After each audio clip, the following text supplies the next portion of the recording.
just remember, to stay on top, you got to remember when to touch bottom. Go back and remember why you're doing this in the first place. When I started, Fred Decker and I, we had a piece of paper with tape on it. We put over the typewriter, just said, this is important. You don't talk about someday I'm going to write a book. Write the book. There's a typewriter. Sit down and tap the keys and just start doing it. Just do it. Just do it. Shane Black there, just giving every creative person ever the advice that every creative person needs ever. I've done a few interviews before. I've done one with Sam Mendes. I did one with Danny Boyle that you still haven't seen yet, but I promise I will make a video about that because I still want to. But this, I think, is the most beneficial one that I've ever done for me personally, because I've just not just finished the Jack and Dean series. I finished it a few months ago, and right now, I've mentioned before in other videos, I won't stop going on about it, I'm in a bit of a creative rut. I don't really know what my next project is. I don't know what I'm doing at the moment. I'm just throwing mud at the wall and seeing what sticks, but there's not really a creative direction at the moment. And hearing what he had to say about just do it, and no, actually, I'll just let you watch it, because there's a lot of things that I learned from this, and hopefully you'll get something from it as well. If you have anything that you want to achieve within the creative industry, this is absolutely worth a watch. It's quite long, so just have it on in the background, have a little listen to what they have to say. I definitely think it's vital information that they're sharing. And you should know, as well, just before this interview started, Shane Black complimented my shoes. Hey, how's it going, everyone? Today I have the pleasure of being joining Shane Black, the director of The Nice Guys, and also Joel Silver, the producer of every movie you've ever liked. But just for context, just so you know, I'm a filmmaker myself. I make most of my films online, so it doesn't really count. Yes, it does. But like a lot of my audience are also like, they're quite young and up and coming filmmakers and have an interest in all of that. So that's sort of the perspective I want to take on this, and I think this will be an interesting thing for them to hear.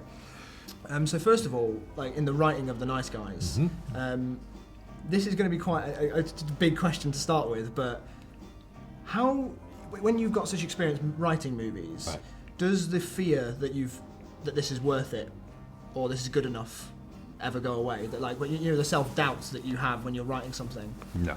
Does that ever go? For your viewers, and just so, writing to me is the process of turning fear into problem solving.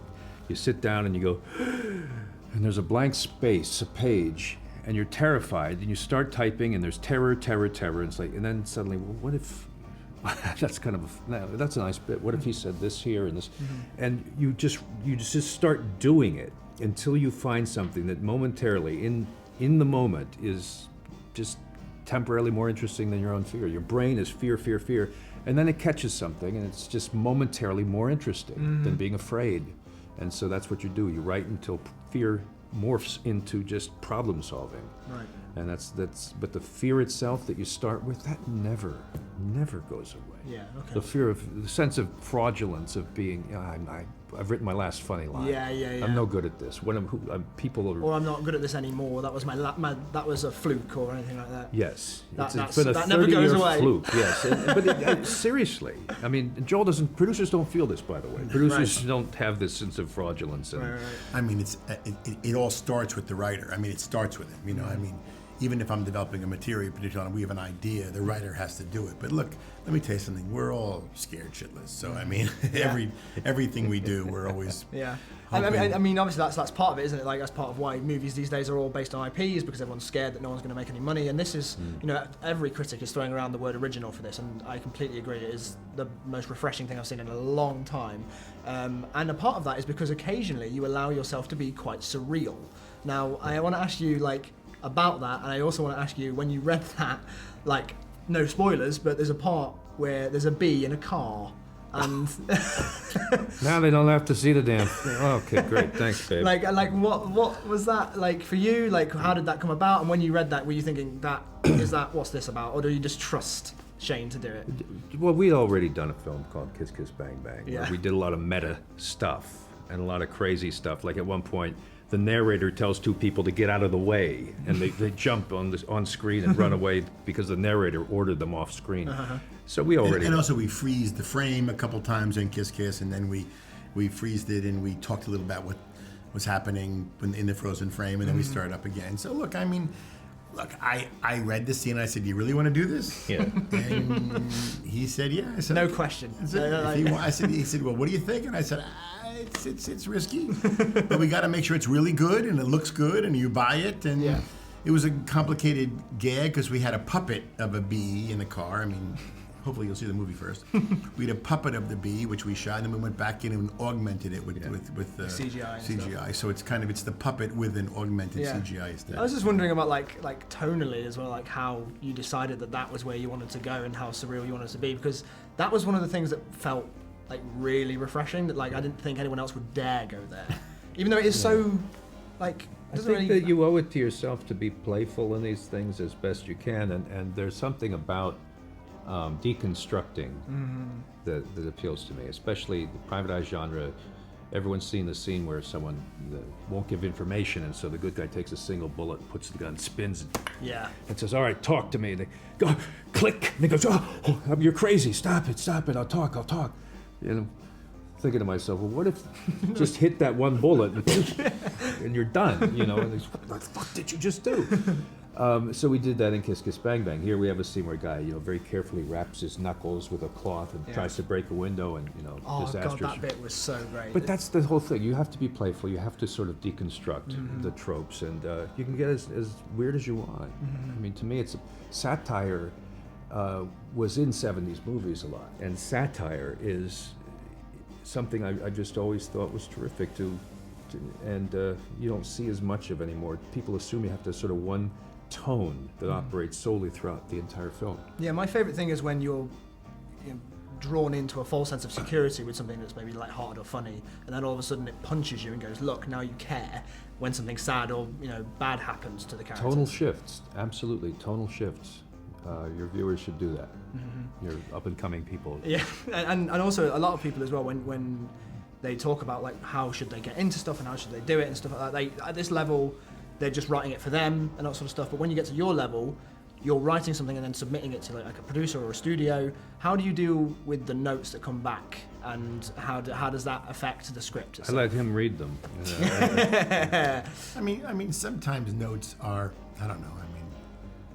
I'll try to be sensitive or idiotic, and and I mean, at one point we were trying to do this movie we tried it as a series with a prominent network, and we were in the process of kind of working on potentially a pilot, and there was this scene where if you see the movie where Holly's in the trunk of Holland March's car, and he closes the trunk and just leaves it there. Yeah. And of course he goes right back there and opens it up and gets it out. But the network said you can't do that. And we said, but he comes back in a minute and let's say yes, but it's it's child abuse. You can't have leave a child in the trunk. And I said, well, he doesn't leave her. It doesn't matter. Can't do it. And look, I understand the point of view. That's what they felt, but we kept saying it's funny. And not just funny. To me, a little girl says, "You're going to take me in, right?" And he goes, click, and closes the trunk and starts to give the keys. That to me cements the no bullshit relationship between father and daughter. He doesn't put up with that, and she knows, he's not going to let her suffocate in a trunk. It actually makes them more loving in a way. But all people see is just the sort of guideline, the template of behavior that qualifies as not acceptable. And the worst case scenario reaction to that is what they're probably seeing as well. And you just said that existed in a pilot for a series and things like that. I had no idea that was the case, and it seems like the script has existed for a while. We were just talking before the camera started rolling about the fact that it was written around the same time as Kiss Kiss Bang Bang. Oh, it was everything. Right. It was a movie set in present day. It was a TV show. It was this. It was like a little series of comics you got when you opened bubble gum. Right. You could see the nice guy. Right. But it was everything. That's amazing to know that you can try in so many different ways. Because the characters were solid, and we just had those guys. You can throw them into anything. Yeah. Because they populate whatever era, whatever sort of venue you put them in. We had fun characters that we knew so well that we could just write them anywhere. And in the script, if you were to read the script now, how much does it resemble? Because obviously, I'm a fan of someone like Max Landis, who doesn't stop going on about the fact that scripts change all the time. Right. So if you were to read the script for The Nice Guys, how much does it resemble the finished film? The original draft was a contemporary story, and it didn't have the catalytic converter, but it had a similar. It was a similar concept that these two guys were looking for a missing girl, and she was not the same girl they were looking for. I mean, it's the same kind of thing, but it's much more sophisticated now. It's much more.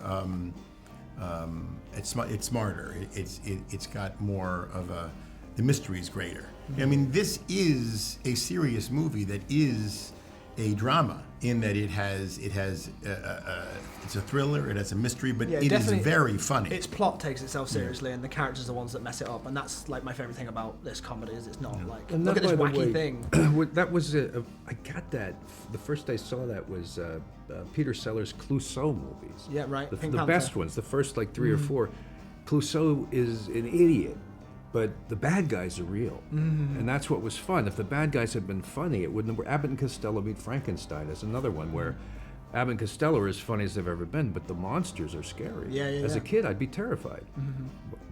It's a real threat for the hero, isn't it? And that's what makes you care about what's going on, rather than just like, oh, this is going to be fine, and I think it makes it funnier. Yeah, it does. And on set, as a director, we talked about writing quite a lot, but as a director, things go wrong all the time. But sometimes things... No, but not for us. It wouldn't perfectly. But that's what I'm saying, is that sometimes things do go perfectly fine. You're like, how did I get such a perfect day?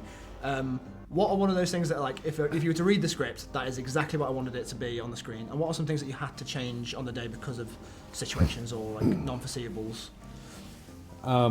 That's tough to say. We always had an out. We always had a way to go to something that we liked. And usually, if we had a budget problem or we're trying to make a day, we needed to cut something down, we'd meet the night before, and invariably talking with Russell and Ryan the night before what we'd come up with to make our day the next day was every bit as good or better than what we had had originally intended.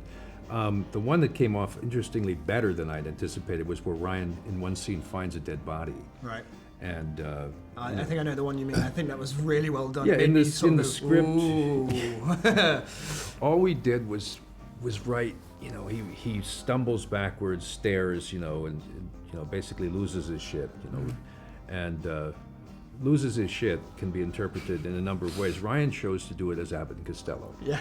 With a lot of the that kind of thing, and I just said, God damn, man, that's perfect. Thank you. Just put it in.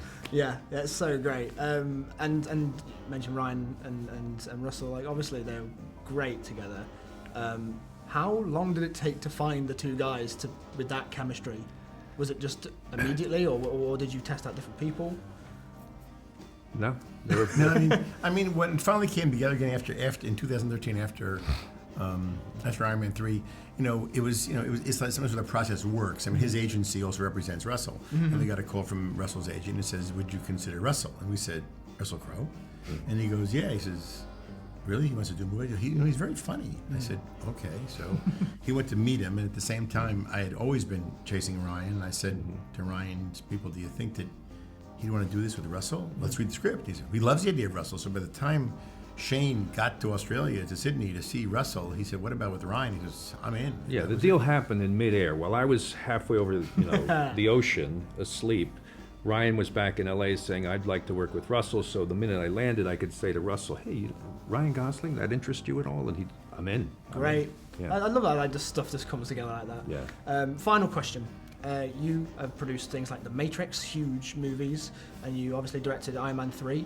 How is it different to make a movie of that scale to something that's not as quite effects-led or studio-led? It's the same. Is it really? Same. Yeah. I mean, look, you have a bigger palette to work with, but you're still dealing with people and their relationships and trying to put all the pieces together. We have less visual effects in this than something like that, but it's still you're dealing with the essence of it is people relating to each other and writing good scenes and writing good dialogue. And yeah, I mean the action beats in our movie are small compared to those movies, but it's a question of it's just a question of time. It's all about time. We have 50 days in a movie. He has 100 days. I mean, it depends on the time. If you have all the time in the world and all the money in the world, you can do anything. I mean, it's the kind of guerrilla filmmaking, the street corner juggler approach to this thing that was fun.